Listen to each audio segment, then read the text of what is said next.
ಇದು third ವಾರ್ಗೆ beginning ಅಂತ ಅನ್ಕೊಳ್ಳೋ ರೇಂಜ್ಗೆ ಆಗ್ತಾ ಇದೆ ಸರ್. ಸೊ ಹೇಗೆ ನೋಡ್ತೀರಿ ತಾವು ಇದನ್ನ?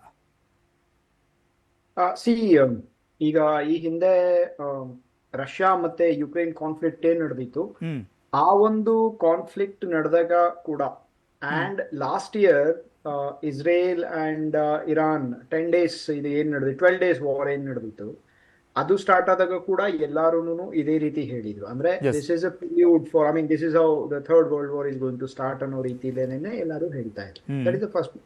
But it's not that easy. ನಾನು ಕಾರಣ ಹೇಳ್ತೀನಿ ಯಾಕೆ ಇದು ವರ್ಲ್ಡ್ ವಾರ್ ಅಂತ ನಾವು ಕರೆಯಕ್ಕಾಗಲ್ಲ. ಅಫ್ಕೋರ್ಸ್ ನೋಡಿ, ಆ 12 days ವಾರ್ ಏನ್ ನಡೆದಿತ್ತು ಲಾಸ್ಟ್ ಇರಾನ್ ಅಂಡ್ ಇಸ್ರೇಲ್ ಮಧ್ಯದಲ್ಲಿ ಲಾಸ್ಟ್ ಇಯರ್ ಏನ್ ನಡೆದಿತ್ತು, ಆ 12 days ವಾರ್ಗಿನ್ನ ಈ ಒಂದು ಕಾನ್ಫ್ಲಿಕ್ಟ್ ಹೆಂಗ್ ನಡೆದಿದೆ ಈಗ, ಈ ಸ್ಕೋಪ್ ತುಂಬಾ ದೊಡ್ಡದು. ಯಾಕೆ ಅಂತ ಹೇಳಿದ್ರೆ, ಆ ಒಂದು 12 days ವಾರ್ ಏನ್ ನಡೆದಿತ್ತು ಜೂನ್ ಲಾಸ್ಟ್ ಇಯರ್ ಅಲ್ಲಿ, ಅದರಲ್ಲಿ ಬರೀ ಇಸ್ರೇಲ್ ಮೇಜರ್ ಅಟ್ಯಾಕ್ ಏನಿತ್ತು ಅದು ಇದ್ರ ಮೇಲೆ ನಡೆದಿದ್ದು ಏನಂದ್ರೆ ಇರಾನ್ ಮೇಲೆ, ಅದು ಬರೀ ಇಸ್ರೇಲ್ ಡಾಮಿನೆಂಟ್ ಆಗಿತ್ತು. ಲಾಸ್ಟ್ ಅಲ್ಲಿ ಮಾತ್ರನೇ ಅವರ ಫೋರ್ಡೋ ಮತ್ತೆ ನನಾಟ್ಸ್ ಏರ್ ಬೇಸ್ ಮೇಲೆ ಅವರ ನ್ಯೂಕ್ಲಿಯರ್ ಕೇಪಬಿಲಿಟೀಸ್ ನ ನ್ಯೂಟ್ರಲೈಸ್ ಮಾಡಕ್ಕೆ ಅಮೆರಿಕ ಬಂದಿತ್ತು. ಅವರು ಅವರ ಅಂಡರ್ ಗ್ರೌಂಡ್ ಬಂಕರ್ ಬರ್ಸ್ಟರ್ ಬಾಂಬ್ಸ್ ಏನಿತ್ತು, ಮದರ್ ಆಫ್ ಆಲ್ ಬಾಂಬ್ಸ್, ಅದನ್ನ ಅವ್ರು ಯೂಸ್ ಮಾಡಿದ್ರು. ಆದ್ರೆ ಇದು ಹಾಗಲ್ಲ. ಯಾಕಂತ ಹೇಳಿದ್ರೆ ದಿಸ್ ಹ್ಯಾಸ್ ವೈಡ್ ರೀಜನಲ್, ಇದು ಒಂದು ರೀಜನಲ್ ಕಾನ್ಫ್ಲಿಕ್ಟ್ ಆಗಿ ಇದು ಉಳಿಯೋ ರೀತಿಯಲ್ಲಿ ಇದಿಲ್ಲ. ಯಾಕಂತ ಹೇಳಿದ್ರೆ the very beginning of this attack is based on neutralising Iranian nuclear capability. That is the first thing. ಅದನ್ನ ಬಿಟ್ಟು ಅದಕ್ಕಿಂತ ದೊಡ್ಡದಾಗಿರುವಂತದ್ದು ಅಂದ್ರೆ, ನಾನು this is not just A personal opinion, this is an established fact. ಈಗ ನೋಡಿ, ವೆನೆಜುವೆಲಾ ಅಲ್ಲಿ ಅಮೆರಿಕ ಏನ್ ಮಾಡ್ತು, ಒಬ್ಬ ಸಿಟ್ಟಿಂಗ್ ಪ್ರೆಸಿಡೆಂಟ್ ಯಾರಿದ್ರು, ಆ ಸಿಟ್ಟಿಂಗ್ ಪ್ರೆಸಿಡೆಂಟ್ ನ ಅವರ ಒಂದು ಸೆಕ್ಯೂರಿಟಿನ ಅಟ್ಯಾಕ್ ಮಾಡ್ಬಿಟ್ಟು ಅವರ ಒಂದು ಕಿಡ್ನಾಪಿಂಗ್ ಮಾಡಿ ಈಗ ಅವ್ರನ್ನ he is kept us prisoner in United States of America. ಅಲ್ವಾ? ಕಾರಣ ಏನು? It is not because Russia ಅಲ್ಲಿ ಇನ್ವಾಲ್ವ್ ಆಗಿತ್ತು, ಚೈನಾ ಇನ್ವಾಲ್ವ್ ಆಗಿತ್ತು, ಆ ಒಂದು ರೀಸನ್ ಇಂದ ಅಲ್ಲ. Because they are interested in their energy, that is oil ಅಲ್ಲಿ ಮತ್ತೆ ಅವರ ಒಂದು ರೇರ್ ಅರ್ತ್ ಮಿನರಲ್ಸ್ ಏನಿದೆ ಅದರಲ್ಲಿ ಅವ್ರಿಗೆ ಇಂಟ್ರೆಸ್ಟ್ ಇತ್ತು.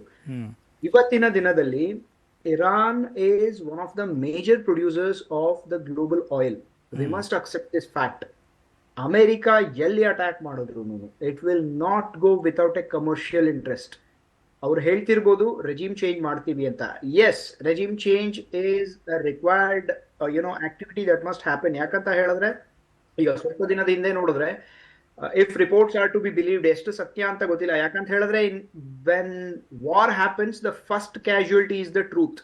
ಎಷ್ಟು ಸತ್ಯ ಅದ್ರಲ್ಲಿ ಎಷ್ಟು ಪ್ರಾಪಗೆಂಡಾ ಇದೆ ಅದು ಯಾರಿಗೂ ಅದು ಗೊತ್ತಿಲ್ಲ. ಬಟ್ ಅವರ ಒಂದು anti regime strikes, anti regime riots ಏನ್ ನಡೆದಿತ್ತು ಇರಾನ್ ಒಳಗಡೆ, ನಿಯರ್ ಅಬೌಟ್ 12,000 ಜನ ಇರಾನಿಯನ್ ಸಿಟಿಸನ್ಸ್ ಏನೇನೆ ಸತ್ತಿದ್ದಾರೆ. ಅದರಲ್ಲಿ ಅವರ ಗವರ್ಮೆಂಟ್ ಏನೇನೆ 12,000 ಜನನ ಸಾಯಿಸಿದೆ ಅಂತ ಒಂದು ರಿಪೋರ್ಟ್ ಇದೆ.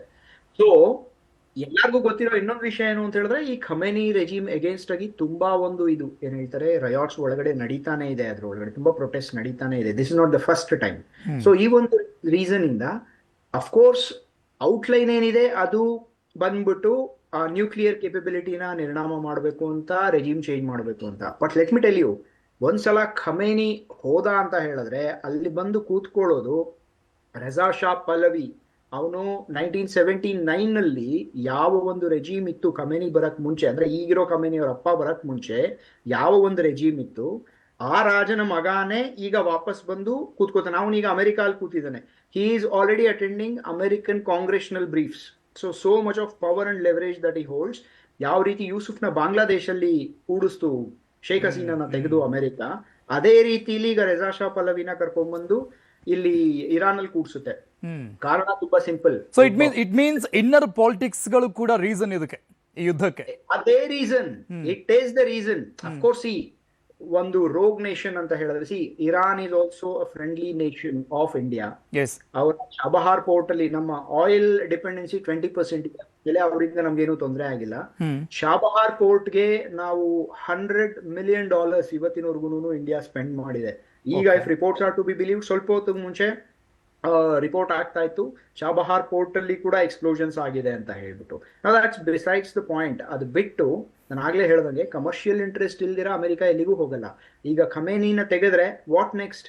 ಖಮೇನಿ ಆದ್ಮೇಲೆ ಯಾರೋ ಒಬ್ರು ಬಂದು ಕೂತ್ಕೋಬೇಕಲ್ಲ ಅಲ್ಲಿ. ಹೌದು. ಈಗ ಅಮೆರಿಕ ಇಸ್ರೇಲ್ ಖಮೇನಿನ ತೆಗೆದ್ರು ಅಂತ ಹೇಳಿದ್ರೆ ಯಾರು ಬಂದು ಕೂತ್ಕೋತಾರೆ? ಯಾರು ಅಮೆರಿಕ ಯಾರು ಅಮೆರಿಕನ್ ಸಪೋರ್ಟ್ ತಗೊಂಡಲ್ಲಿ ಬರ್ತಾರೆ ಅವರೇ ಕೂತ್ಕೋತಾರೆ. ಆಲ್ರೆಡಿ ಅವ್ರು ಅಲ್ಲಿ ರೆಜಾ ಶಾ ಪಲವಿ ರೆಡಿಯಾಗಿ ಕೂತಿದ್ದಾರೆ. Next he will be you can say interim president or whatever, ನೀವೇನೇ ಹೇಳಿ. But Iranian oil and Iranian energy ಏನಿದೆ ಆ ಸೆಕ್ಟರ್ ನ ಕಂಪ್ಲೀಟ್ ಆಗಿ ಅಮೆರಿಕ ಕಂಟ್ರೋಲ್ ತಗೊಳುತ್ತೆ. And US is already a very big economic power. Yes. And imagine 20% of the global oil resource, energy resource ಮತ್ತೆ America ಕೈ ಸೇರ್ತು ಅಂತ ಹೇಳಿದ್ರೆ ಇನ್ನೆಷ್ಟು ದುಡ್ಡು ಅವ್ರ ಹತ್ರ ಹೋಗ್ಬೇಡ, ಅವರು ಎನರ್ಜಿ ಸೆಕ್ಟರ್ ನ ಪೂರ್ತಿ ಅವ್ರ ಕೈಗೆ ತಗೊಂಡ್ಬಿಡ್ತಾರೆ. Right now America does not control that, but this is one of the underlying reasons. ಏನ್ ಗೊತ್ತಾ, ಈಗ ನದಿ ಮೇಲೆ ಹೇಗೆ ಹರಿಯತ್ತಲ್ಲ ಅದು ಒಂದು ಸ್ಪೀಡ್ ಇರುತ್ತೆ, ಅದ್ರ ಕೆಳಗಡೆ ಅಂಡರ್ ಕರೆಂಟ್ಸ್ ತುಂಬಾ ಇರುತ್ತೆ. This is one of the reasons. ನಾವು ಆಲ್ರೆಡಿ ಇದರ ಒಂದು ಟ್ರೈಲರ್ ಏನಿದೆ ಅದನ್ನಾಗ್ಲೇ ನಾವು ವೆನೆಜುವೆಲಾ ಅಲ್ಲಿ ನೋಡಿದ್ವಿ. This is another reason why it is happening. And energy sector ನ ಕಂಟ್ರೋಲ್ಗೆ ಯಾರು ತಗೋತಾರೆ, ಯಾರು ಎನರ್ಜಿ ಸೆಕ್ಟರ್ ನ ಗ್ಲೋಬಲಿ ಕಂಟ್ರೋಲ್ ಮಾಡ್ತಾರೆ, they are the super powers. And America is already A super power.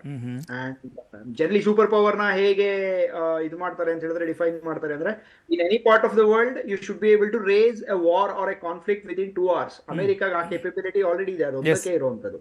ಅದು ಬಿಟ್ಟು these are the reasons, underlying reasons for whatever is. Yes hold on sir, ಮಾತನಾಡಿಸ್ತೀನಿ. ಸಫಾನ್ ಲೈನ್ ಅಲ್ಲಿ ಇದ್ದಾರೆ ಬಹರೇನ್ನಿಂದ. Sir, ಏನು ಇನ್ಸ್ಟ್ರಕ್ಷನ್ಸ್ಗಳು ಸಿಗ್ತಾ ಇದೆ ಅಲ್ಲಿ ಸ್ಥಳೀಯ ಸರ್ಕಾರದಿಂದ ಮತ್ತು ಭಾರತದಿಂದ ಅಧಿಕಾರಿಗಳು ಏನು ಇನ್ಸ್ಟ್ರಕ್ಷನ್ಸ್ಗಳನ್ನ ಕೊಡ್ತಾ ಇದ್ದಾರೆ ತಮಗೆಲ್ಲ? ಎಸ್, ಡೆಫಿನೆಟ್ಲಿ ನಮ್ಗೆ ಅದೇ ನಾನು ಹೇಳಿದಾಗೆ ನಮ್ಗೆ ಬಹರೇನ್ ಮಿನಿಸ್ಟ್ರಿಯಿಂದ, ಬಹರೇನ್ ಗವರ್ಮೆಂಟ್ ಸೈಡ್ ಇಂದ ನಮ್ಗೆ ಏನೋ ಮೆಸೇಜ್ಗಳು ಬರ್ತಾ ಇದೆ, ಮತ್ತೆ ಸೈರನ್ಗಳು ಮೊಳಗ್ತಾ ಇದೆ, ಮತ್ತೆ ಅವಾಗ ಅವರು ಅಫಿಷಿಯಲ್ ಇಲ್ಲಿನ ನ್ಯೂಸ್ ಚಾನೆಲ್ಗಳು ಹೇಳ್ತಾ ಇದ್ದಾರೆ ಪ್ಯಾನಿಕ್ ಆಗ್ಬೇಡಿ ಅದು ಇದು ಅಂತ. ಅದು ಡೆಫಿನೆಟ್ಲಿ ಇವರು ಇದು ಮತ್ತೆ ಏನು ನಾವೆಲ್ಲ ಆಕ್ಚುಲಿ ಇಲ್ಲಿನ ದೇಶವಾಸಿಗಳೆಲ್ಲ ಪ್ಯಾನಿಕ್ ಆಗ್ಲಿಕ್ಕೆ ಕಾರಣ ಏನಂದ್ರೆ, ಇವಾಗ ನಾನೇ ಒಂದು 12 years ಇಂದ ಬಂದು ಇಂತ ಒಂದು ಸಿಚುವೇಶನ್ ನ ನಾವು 1% ಕೂಡ ಇಮ್ಯಾಜಿನ್ ಮಾಡ್ಲೇ ಇಲ್ಲ.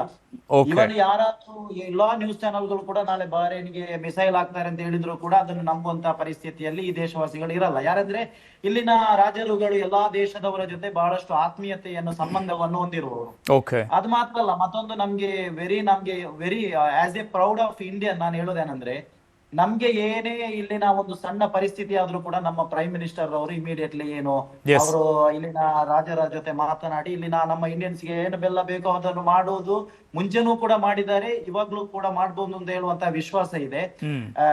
ಅಟ್ ದ ಸೇಮ್ ಟೈಮ್ ಇಲ್ಲಿ ಬಹರೇನ್ ನಲ್ಲಿರುವಂತಹ ಭಾರತೀಯ ರಾಯಭಾರಿ ಏನಿದೆ, ಇಂಡಿಯನ್ ಅಂಬಾಸಿಡರ್, ಅವರು ಕೂಡ ಹಾಗೇನೆ ತುರ್ತು ಸಹಾಯವಾಣಿಯನ್ನು ಕೂಡ ತೆರೆದಿದ್ದಾರೆ. ಸೊ ಜನರು ಯಾರು ಭಯಭೀತರಾಗಬೇಡಿ ಅಂತ ಹೇಳು ತಿಳಿದಿದ್ದಾರೆ, ಏನು ನಮ್ಗೆಲ್ಲ ತಿಳಿಸಿದ್ದಾರೆ. ಅದು ಮಾತ್ರ ಅಲ್ಲ, ನಮ್ಗೆ ಮತ್ತೊಂದು ವಿಶ್ವಾಸ ಏನಂದ್ರೆ, ಆಕ್ಚುಲಿ ಇವರು ಹೇಳಿದಾಗೆ ಅವರ ವರ್ಣನೆ, ಅವರ ಒಂದು ದೂರದೃಷ್ಟಿ ಬಹಳ ಚೆನ್ನಾಗಿತ್ತು ಇವಾಗ ಮಾತನಾಡಿದವರು. ಆಕ್ಚುಲಿ ಇರಾನ್ ಆಕ್ಚುಲಿ ಏನು ಟಾರ್ಗೆಟ್ ಮಾಡುವುದು ಯಾವ ಗಲ್ಫ್ ಕಂಟ್ರಿಯನ್ನು ಅಲ್ಲ, ಗಲ್ಫ್ ಕಂಟ್ರಿಯಲ್ಲಿ ಅಮೆರಿಕಾದವರ ಏನು ಬೇಸ್ ಅಟ್ಯಾಕ್ ಮಾಡ್ತಾರೆ ಅಂತ ಅವ್ರು ಅದನ್ನು ಕೂಡ ಹೇಳಿದ್ದಾರೆ. ಅವ್ರ ಅಫಿಷಿಯಲ್ ಪೇಜ್ ಅಲ್ಲಿ ಹೇಳಿದ್ದಾರೆ, ಬಹರೇನ್ ಯಾವುದೇ ದೇಶವಾಸಿಗಳಿಗೆ ಯಾವುದೇ ಕಂಟ್ರಿ ಅವರಿಗೆ ಕೂಡ ನಾವು ಅಟ್ಯಾಕ್ ಮಾಡುವುದಲ್ಲ, ಬಟ್ ನಮ್ಮ ಭೂಪ್ರದೇಶವನ್ನು ಅವರು ದಾಳಿ ಮಾಡಿದಾಗ ನಾವು ಸುಮ್ಮನಿರ್ಲಿಕ್ಕೆ ಸಾಧ್ಯ ಇಲ್ಲ ಅಂತ ಹೇಳಿ ಅವ್ರು ಇದ್ ಮಾಡಿರೋದು. ಮತ್ತೆ ಆಲ್ಮೋಸ್ಟ್ ನಾವೆಲ್ಲ ಸೇಫ್. ಮತ್ತೆ ನಾವು ಇವಾಗ ರಂಜಾನ್ ತಿಂಗಳು ಆಕ್ಚುಲಿ ಇನ್ನೊಂದು ವೆರಿ ಹೇಳಲೇಬೇಕಾದ ವಿಷಯ, ನಾವು ರಂಜಾನ್ಗೆಲ್ಲ ಇಫ್ತಾರ್ ಮಾಡ್ಲಿಕ್ಕೆ ತುಂಬಾನೇ ಫುಡ್ ಎಲ್ಲ ರೆಡಿ ಮಾಡ್ತೇವೆ ಡೈಲಿ. ಆಕ್ಚುಲಿ ನಮ್ಮ ಫ್ರೆಂಡ್ಸ್ ದೂರದಿಂದ, ರಿಫಾದಿಂದ, ಸುಹೈಲ್ ಅಂತೆಲ್ಲ ತುಂಬಾ ಮಂದಿ ಬರ್ತಾರೆ. ಇವತ್ತು ಬರ್ಲಿಕ್ಕೆ ಕೂಡ ಆಗುದಿಲ್ಲ, ನಮ್ಗೆ ಕೂಡ ಹೋಗ್ಲಿಕ್ಕೆ ಕೂಡ ಆಗುದಿಲ್ಲ. ಓಕೆ ಸಫಾನ್ ಅವರೇ, ಧೈರ್ಯವಾಗಿರಿ, ಏನು ಆಗೋದಿಲ್ಲ, ಎಲ್ಲವೂ ಸರಿಪಡಿಸುವಂತ ಲೆಕ್ಕಕ್ಕೆ ಹೋಗ್ತಾ ಇದೆ. Thank you so much news eighteen ಜೊತೆ ಮಾತನಾಡೋದಕ್ಕೆ. ಸುನಿಲ್ ಕುಮಾರ್, ತಮಗೂ ಕೂಡ thank you sir news eighteen ಜೊತೆ ಮಾತನಾಡೋದಕ್ಕೆ. ಸರ್, ತಮ್ಮ ಒಂದು ತಾವು ಮಾತನಾಡಿದ